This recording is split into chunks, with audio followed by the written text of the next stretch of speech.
as we journey through the later years of life. Have you ever wondered where true peace and happiness truly lie? Should we embrace the time-honored tradition of living with our children and grandchildren? Or is there value in carving out our own path, preserving our independence during the golden years? The stories that follow offer fresh perspectives, stirring our hearts and urging us to reflect on the deeper meaning of living a fulfilling life in old age. These insights encourage us to ponder what truly brings us peace and contentment in the twilight years, and how we can embrace life with grace, wisdom, and joy. So, let us explore these ideas together, with an open heart and mind, as we seek the answers that resonate with us personally. The quest for happiness and peace is a deeply personal one, and it may look different for each of us. What path will you choose for your golden years? The first story: living with children and grandchildren. In our lives, there's often a turning point where we have to think about how we want to spend our later years. For Robert and Susan, this question arose naturally as they aged. They had 2 children, Michael and Amanda, and for years, they envisioned living with one of them in their senior years. Michael, the younger of the 2, had always been the more traditional one, and in his mind, choosing a wife who could get along with his parents was crucial. He believed that this would help preserve family harmony. For years, Michael's relationships were strained. His parents, particularly his mother, were very particular about whom he dated. They felt that many of his girlfriends didn't meet their standards, whether it was a lack of traditional values or poor homemaking skills. Michael struggled to balance the demands of his parents and his own desires, caught between their expectations and his own search for love. 32. Michael finally married Lisa, a woman who seemed to check all the boxes. She was respectful of his parents, and at first, everyone thought the arrangement would work perfectly. Their life together began with a sense of optimism. Yet, as time passed, the initial harmony began to crumble. The problem arose when generational gaps and differing lifestyles began to create friction. Robert and Susan, who valued family dinners and close-knit gatherings, found it hard to connect with their daughter-in-law. Lisa, on the other hand, struggled to maintain these traditions due to her demanding job and social commitments. The lack of shared family moments made Robert and Susan feel disrespected and disconnected. Things only got worse when Lisa gave birth to their first child. Susan, who adhered to traditional child-rearing methods, often clashed with Lisa, who favored a more modern, scientific approach. What began as small disagreements soon turned into deep-seated tension, and before long, the relationship between Susan and Lisa was strained. Michael found himself in the difficult position of trying to mediate between his wife and his parents, which only led to more frustration. Ultimately, Michael and Lisa decided it was best for their family to move out, away from his parents, to restore peace. While this may not be the case for every family, it's clear that living together can sometimes lead to misunderstandings and tensions, particularly when there are vast differences in generations and lifestyle. On the flip side, there are families like the Johnsons, where living in a multi-generational household brings joy and fulfillment. John and his wife, Martha, live happily with their 12 children and numerous grandchildren under one roof. Their home is a vibrant community, where even though each family has its own space, they gather every evening for dinner, sharing stories and laughter. Their home has become a sanctuary, not just for their immediate family but for anyone in need of a respite. Each week, they hold a family meeting to discuss everything from finances to personal issues, fostering a strong connection and support system. For John, the greatest reward of living with his extended family is knowing that they are all happy and thriving, and he can offer his wisdom and guidance whenever needed. The Johnsons' arrangement proves that living with children and grandchildren can foster a sense of closeness, love, and unity, as long as the family members share the same values and expectations. For many older parents, the desire to live with their children stems from the emotional connection and the comfort of being with loved ones, especially as their health begins to decline and their social circles grow smaller. The fear of loneliness in old age is very real, and the need for emotional closeness becomes more pronounced. However, the closeness of proximity doesn't always mean that the relationship will thrive. Some elderly individuals prefer to live near their children rather than under the same roof, as it allows them to maintain their independence while still enjoying regular visits and support. This arrangement can reduce generational conflict while still providing the emotional connection and assistance that both parents and children need. In the end, the decision of where to live in our later years is deeply personal and should be guided by what brings the most peace and happiness to each individual. Whether it's living with family, nearby, or maintaining independence, the ultimate goal is to find a balance that nurtures our well-being and sense of belonging. Story 2. Seeking comfort in independence. In a world where traditional family structures are often considered the norm, Mr. Williams and Mrs. Johnson's decision to not live with any of their children is truly unexpected. Despite both of their sons working and living in the bustling city of New York, Mr. Williams and Mrs. Johnson chose a path that defies convention. When their sons reached adulthood and began their own families, the couple gently encouraged them to establish their own homes, fostering independence rather than cohabitation. Mrs. Johnson, having been a daughter-in-law herself, had first-hand experience of the challenges that come with living under one roof with extended family. It was this experience that shaped their belief that once their children married, they should have their own space. 3 years ago, when their youngest son, David, got married but couldn't afford to buy a house, he asked to stay with his parents temporarily. Mrs. Johnson agreed, but with one important condition: they could stay for just 3 months. If they didn't manage to buy a house by then, they needed to find a rental. "It's not that we're strict," Mrs. Johnson explained with a smile. "It's about thinking ahead. Every generation has different ways of living, and living together for too long will inevitably lead to conflict." Now, their oldest son, John, lives about 6 miles from them, which allows him to visit frequently while maintaining his own independence. David, the youngest, was able to buy an apartment just down the street from his parents, and on weekends, the whole family gathers at Mr. Williams and Mrs. Johnson's home for meals, laughter, and quality time together. When asked if they would ever consider living with their children as they grew older, Mrs. Johnson answered confidently, "We plan to sell this 4-bedroom house, use half of the money to buy a smaller, more manageable apartment, and keep the rest for our retirement. If we need help as we age, we will hire a caregiver or consider moving into an assisted living facility, but we never want to be a burden to our children." Similarly, Mrs. Lee, a longtime friend of Mrs. Johnson, also opted for independence. Despite her 2 grown sons urging her to move in with them, she firmly declined their offers. She loved her large house in the countryside, where she enjoyed the freedom and peace that city life couldn't offer. "My friends live nearby, and I appreciate the freedom I have here," she said with a smile. "In the city, it's just a constant cycle of doors opening and closing, day after day, with little interaction." When visiting her sons in the city, Mrs. Lee observed their fast-paced lives. They would leave in the morning and return late at night, only to immerse themselves in their phones or computers. Their brief greetings were the only interaction she had with them. The constant hustle and bustle of city life, combined with the isolation of being a stranger in a crowd, was simply not for her. "Let them live how they want," Mrs. Lee said resolutely. "I'll continue enjoying life in the village. If I fall ill, I know they can't be there to take care of me all day. I'll hire a caregiver if necessary, and I'm perfectly fine with that. They can visit now and then, and that will be enough."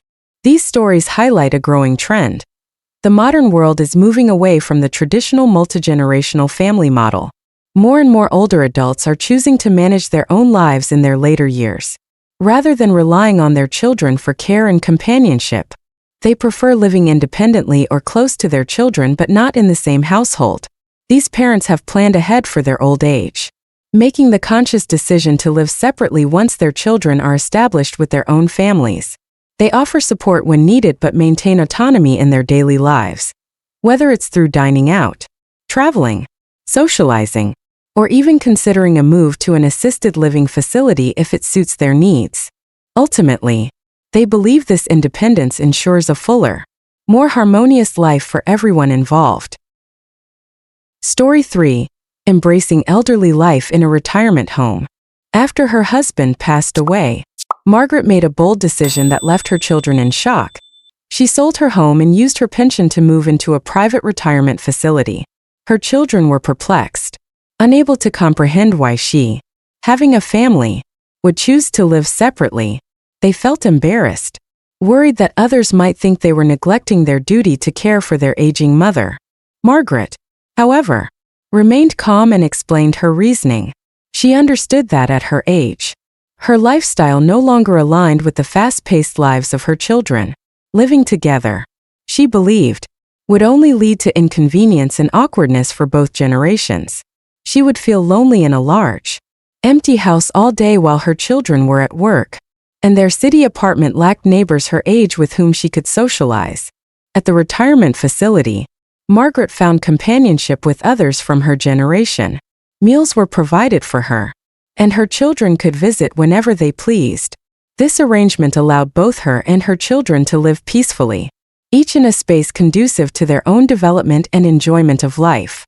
Initially, her children felt guilty about her decision, but as they saw Margaret thriving, healthy, and happy in the facility, their concerns gradually faded. On holidays, Margaret would spend a few weeks with her family before returning to her retirement home. When visiting friends still living with their children, Margaret would often share her positive experiences and even encourage them to consider the same path. Similarly, Robert, at 70, chose to use his pension to live in a retirement home rather than join his son in the city.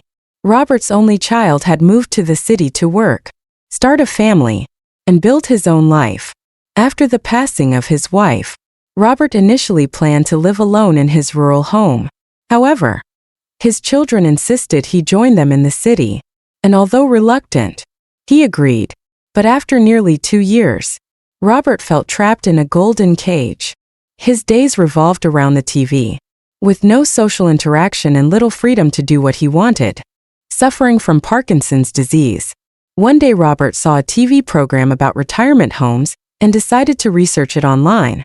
He realized that such an environment could be perfect for him, a place where he could receive care and interact with others. He asked his children for permission to try living in a retirement home for a few months. Initially hesitant, his children eventually agreed. Contrary to expectations, Robert's health improved significantly as he engaged with the community and received daily care.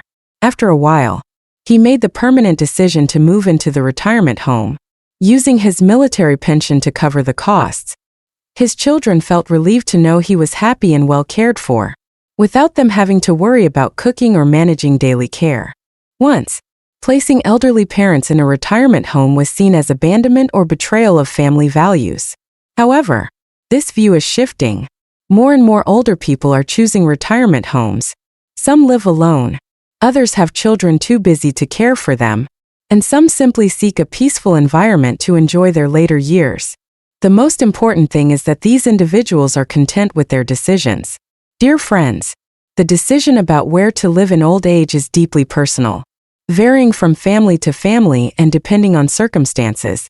Whether living with children or independently, the essence of aging is joy, health, and preserving the core values of family. Parents can choose to live with or apart from their children, depending on what is most suitable for them. It's not necessary to impose the traditional belief that children must care for their elderly parents at home. Sometimes, parents find true peace and comfort in a different environment. Aging is not about depending on children. It's about seeking peace, joy, and fulfillment in each day. Whether living with children, alone, or in a retirement home, the most important thing is that each elderly person lives as they wish, maintaining family values and dignity. Remember, getting older isn't the end. It's a new chapter filled with meaning, where you can enjoy every moment with satisfaction and complete joy. Take control of your journey and live a fulfilling, memorable elderly life. These inspiring stories may encourage you to take action. If you find them helpful, leave a comment with the number 9. If not, comment with the number 0. Your feedback is valuable to us. Thank you for spending your precious time with us. Part 2. If your life partner passes away. the smartest way to move forward. Have you ever wondered how you would navigate life if you lost your life partner? Life is unpredictable, and the loss of someone who has shared your dreams, hopes, and every quiet moment can leave you feeling empty, lost, and uncertain about the future. But what if there were not only ways to survive such a profound loss, but also to rise above the pain and create a new, fulfilling chapter? In this section, we'll explore the inspiring journeys of 3 individuals who faced the heartache of losing their partners and found ways to rebuild their lives. Through their stories, we'll uncover essential lessons that can guide anyone through this difficult time, teaching you how to embrace hope, independence, and happiness, even after the deepest sorrow. Life's unpredictability is a reminder that we cannot control how long we get to share with the ones we love. The writer Miyazaki once said, "Life is like a train journey, and each person can only accompany you for a part of the ride. When they must leave, be thankful for the beautiful moments they gave you. If anyone can stay with you for life, then you should be even more grateful." Having a partner by your side, whether in youth or old age, is truly a blessing. Yet not all love lasts forever. Some partners are taken too soon due to illness or accidents, and when they pass, the home feels empty, as if life has lost its anchor. However, no matter how deep the sorrow, time doesn't stop for anyone, and the departed cannot return. In those moments of loss, it becomes necessary to heal yourself and continue to live a life full of meaning and joy. 3 individuals, with a wealth of experience, share their personal stories to remind middle-aged and older individuals that when your partner leaves, there are 3 things you must refuse to do in order to live a kind and fulfilling life in the years that follow. By embracing these lessons, you can transform your life into one that is not only easier to navigate, but also filled with peace and happiness. 1. Dwelling too long in sorrow. The pain lingers, unrelenting. Imagine losing someone who has been by your side for much of your life. The emptiness that follows is profound, and the memories that once offered comfort can also become the source of deep, aching sorrow. Take the story of Susan, for instance.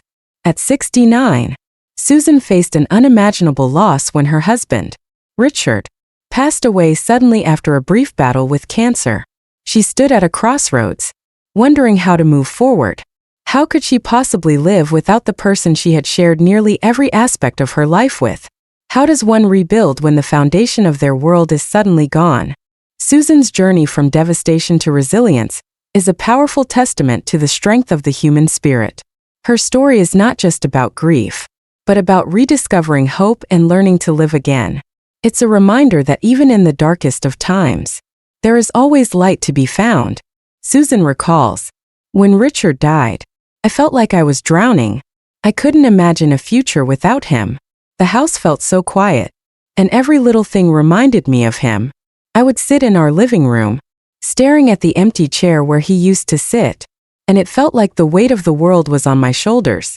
Some nights, I wished I could just join him, because the thought of living without him seemed unbearable." However, as time passed, Susan began to look at the old photos of her and Richard, the ones where they were laughing together, eyes full of joy. It hit her that she owed it to him and to herself to keep going. "He wouldn't have wanted me to stay in that place. I had to pull myself together. My grief wasn't going to bring him back. But living a good life in his memory might bring peace to both of us." It was then that Susan began to see the world differently. She understood that while the loss of her husband was heartbreaking, she could not spend the rest of her life drowning in sorrow. She made a conscious decision to live with purpose again, focusing on what she could still enjoy in life and embracing the quiet moments with dignity. The separation between life and death is the hardest reality we face. But once someone has passed, there's no turning back. It is crucial to understand that no matter how happy the past may have been, or how sweet the memories are, you cannot continue living in yesterday's shadow. The beauty of the present moment and the hopes for the future deserve to be honored. And learning how to look ahead is not just a responsibility to yourself, but also a way to honor the memory of your partner. When a life partner passes away, it's vital to remain calm, comfort yourself, and take care of your health. You must nurture your mind, Hold on to clarity, and not let the pain consume you. Slowly but surely, you can regain confidence and begin living a life that is independent and strong once more. Take joy in the little things. Eat when you're hungry, sleep when you're tired, and take walks in the park or meander down quiet streets. Don't depend on others for your happiness, but rather, learn to enjoy your solitude with elegance and wisdom. Cultivate your inner world as you would savor a glass of fine wine slowly, appreciating every bit of its flavor and depth. In your solitude, don't hesitate to reach out to friends, share your thoughts, and find joy in stillness. Through these moments, the later years of life, though solitary, can still be filled with meaning and discovery. Losing a life partner is one of the hardest experiences anyone can face. Susan's story highlights why this topic is so important for discussion and understanding. First and foremost, her experience reminds us that pain is a universal emotion. It doesn't matter your age, background, or culture. Everyone who loses someone significant knows what it feels like to be overwhelmed by grief. This shared experience can help reduce the feeling of isolation, showing that no one is alone in their sorrow. Second, Susan's journey from despair to discovering a new purpose emphasizes the importance of resilience. Life can bring unexpected and painful changes, but Susan's story proves that it's possible to rebuild and find meaning even after a major loss. This message is especially vital for those who may be struggling in their own grief, as it offers hope that while the pain may never fully dissipate, there is still a path forward filled with joy and fulfillment. Furthermore, Susan's story underscores the importance of self-care and mental health during periods of profound grief. It's easy to neglect oneself when consumed by sorrow, but her choice to focus on her health, find joy in small things, and reconnect with friends provides practical steps for others in similar situations. It's a powerful reminder that taking care of yourself and seeking support from others are crucial elements in the healing process. In addition, Susan's story emphasizes the healing power of memory. By cherishing the positive memories of her time with Richard, she was able to find comfort while still moving forward with her life. Holding on to the good moments is a powerful tool for managing grief, allowing people to honor their loved ones while continuing to walk through life. Lastly, Susan's experience illustrates the importance of living in the present and looking toward the future. It teaches us that while grief and remembrance are natural, finding new sources of happiness and purpose is essential. This balance between honoring the past and embracing the future is the key to living a full life even after great loss. Susan's story is a powerful reminder of the extraordinary strength of the human spirit. It teaches us the importance of self-care, the healing power of memories, and the need to find a balance between honoring the past and embracing the future. Her journey offers hope and practical advice for anyone navigating the difficult process of grief, showing that while the pain of loss may never fully disappear, there is always a path to a life of joy and fulfillment. 2. Too dependent on children. Have you ever wondered what life is like for elderly parents living with their adult children? Do they find comfort and happiness? Or do they face unexpected challenges and emotional burdens? In this new narrative, we explore the life of George, a 67-year-old widower, whose journey of living with his daughter, and later choosing to live alone, offers valuable insights into independence and the pursuit of genuine happiness in the later years of life. Join us as we dive into George's story, learning why sometimes the best companion in life is, in fact, ourselves. George, 67, reflects on his experiences. After my wife passed away, I moved in with my daughter, Sarah, and her family. Initially, I thought that living with my children in my later years would be the natural thing to do. I raised them when they were young, so the assumption was that as I aged, my children would be there to support me. But after years of living together, what I received in return for all my care and sacrifices was a growing distance between us. My wife and I had always planned to grow old together, but her sudden passing left me alone. Sarah had just had her first child, and her husband, Jack, invited me to move in with them. They said I should stay with them and enjoy my retirement. I was deeply grateful for their kindness and thought it would be the perfect arrangement. I spent most of my time helping around the house and taking care of my grandson, who, in my eyes, was a little reminder of my late wife. First, Sarah and Jack gave me a monthly allowance to cover my expenses, but after a while, they stopped. Since I had my pension, they assumed I could manage on my own. As my grandson grew, I found that my pension wasn't enough to support a family of 4. I tried talking to Sarah about it several times, but she seemed impatient, brushing it off. I never expected things to get so complicated. I thought I was doing the right thing by helping out, but eventually, I felt more like a burden. There were moments when Sarah would give me small amounts of money here and there, but more often than not, she'd forget. Living under one roof with your grown children can sometimes lead to unavoidable friction, and there were times when I found myself criticizing Sarah for spending frivolously. She'd shop online constantly, without saving for tougher times ahead. I also disagreed with her approach to parenting. She believed in letting my grandson grow up without strict rules, while I firmly believed that children need discipline and structure from an early age. As time passed, I began to feel the emotional distance growing between us. The warmth and respect we once shared seemed to fade. I realized that things had changed in a way I hadn't anticipated. Finally, when I suggested that I should move back to my own place, Sarah and Jack told me they would miss me, but it was clear they felt a sense of relief. They had become used to managing on their own, and my presence had begun to feel like an extra load they no longer wanted to bear. Returning to my own home wasn't easy. First, I felt the weight of loneliness. My days were quieter, and I had more free time than I knew what to do with. The house seemed empty without the sounds of my family. I initially struggled with this void, but soon, I began to rediscover parts of myself I had long forgotten. I took up painting again, something I loved in my youth, and started joining local community classes. I also met new friends who shared similar interests. Slowly, I realized that living alone wasn't as lonely as I'd imagined. I began to appreciate the space I had to reflect on my life, and I found new joys in things I hadn't made time for in years. I was content. I had my pension. I was free from the daily demands of caregiving, and I could finally enjoy the kind of life I had envisioned after retirement. George's experience offers an important reminder about the value of independence, especially as we grow older. In an age where life expectancy is increasing, many elderly people face the challenge of living alone after losing a spouse. While living with children might seem like a sensible solution, sometimes it is independence that offers the deepest fulfillment and purpose in one's later years. Living with grown children often brings unforeseen challenges.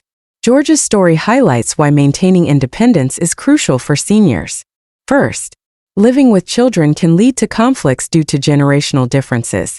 George's experience emphasizes how differing views on money, child-rearing, and daily habits can create tension. This issue is not just cultural but universal. In America, many families face similar challenges, where the desire for independence conflicts with the expectations and demands from children. Second, the feeling of becoming a burden can take a heavy toll on one's emotional well-being. George's sense of not being valued, especially after years of giving to his family, left him feeling rejected and even resented. These emotional struggles are common among elderly parents. In American culture, where independence is highly valued, the idea of becoming a burden is often difficult to accept. Lastly, finding personal fulfillment is a key component of a happy and healthy retirement. George found joy in rediscovering his passions and engaging with new people, proving that pursuing personal interests and staying active in society is vital. Many older Americans find happiness in community centers, clubs, and volunteer work, all of which provide a sense of purpose and connection to others. While living with adult children may seem like the practical solution for older parents, George's story illustrates that independence often leads to greater happiness and fulfillment. Encouraging seniors to forge their own paths and maintain autonomy can result in a more meaningful and dignified retirement. This lesson resonates deeply in American culture, where independence and the pursuit of happiness are core values. Brief remarriage. Are you considering finding a new partner or remarrying as you get older? Before making a decision, let's take a moment to hear the story of Mrs. Thompson. At 62, She thought she had found companionship after her husband passed away, only to face unexpected challenges and pain. Her experience serves as a cautionary tale for anyone thinking about remarriage in their later years. Let's explore the risks and realities of remarriage in old age through Mrs. Thompson's journey. You may find valuable insights that help you avoid future regrets. Mrs. Thompson's experience. Mrs. Thompson, 62, shares. After 2 marriages. My first husband passed away when I was 53. 3 years later. I remarried but divorced just a year after that. Thinking back on my second marriage still fills me with anger and sadness. I want to share my experience to remind those considering remarriage in their 50s.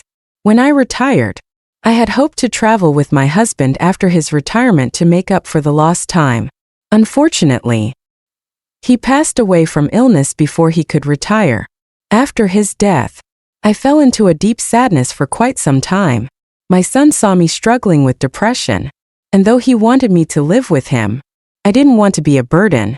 They were very busy. Then, my son suggested that I join a senior travel group to lift my spirits. But I didn't want to be a burden, so I signed up for dance classes and poetry readings on my own. It was there that I met my second husband, Mr. Walker. First, we were just acquaintances. One day, I twisted my ankle while going down the stairs, and Mr. Walker immediately took me to the hospital and cared for me during the days I couldn't attend class.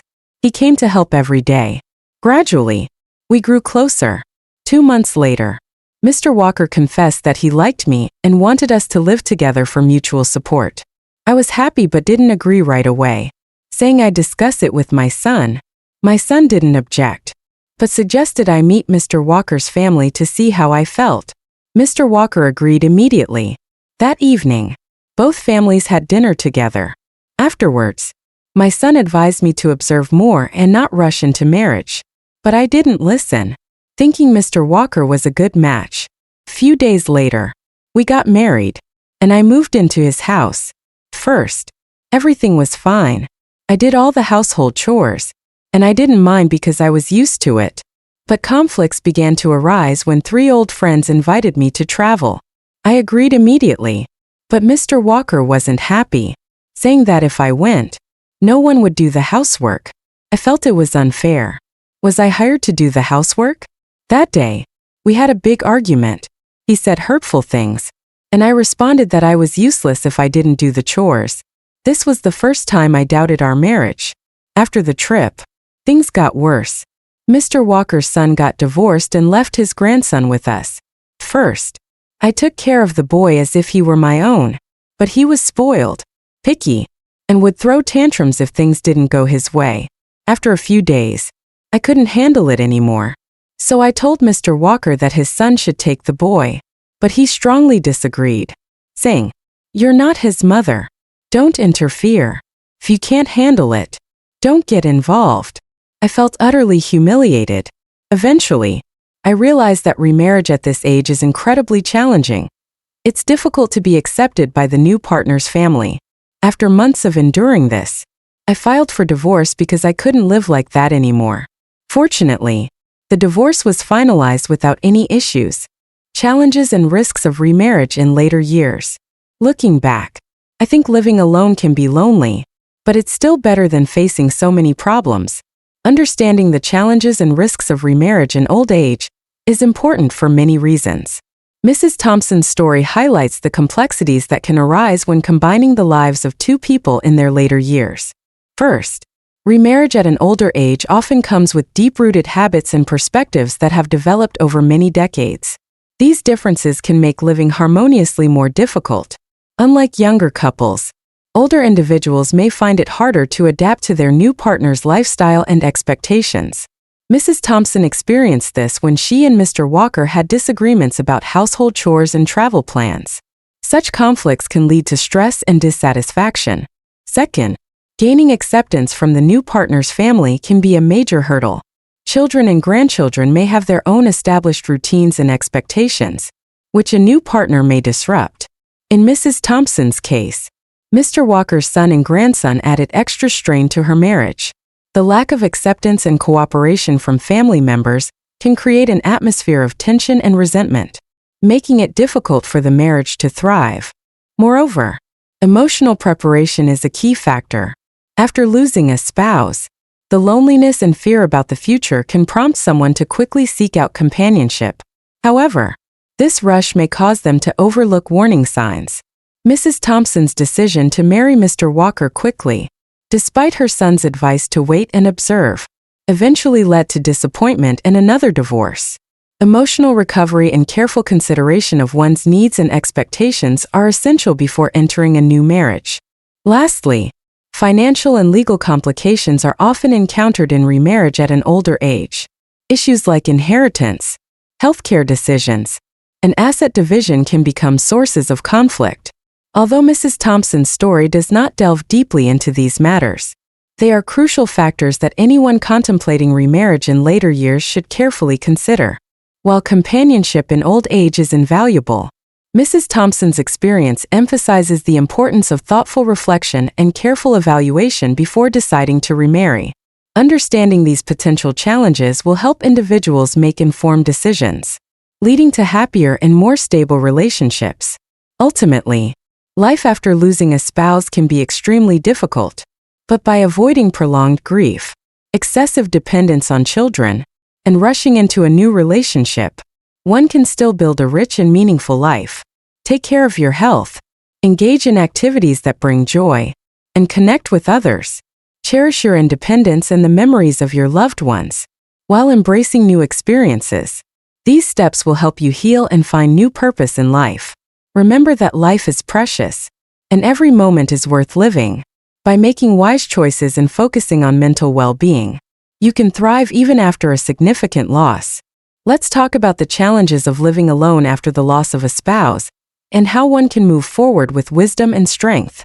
Share your experiences, thoughts, or questions in the comments below. What do you think is the wisest way to live after losing a spouse? How did you cope with the emotions and decision-making? Feel free to share your personal journey with us.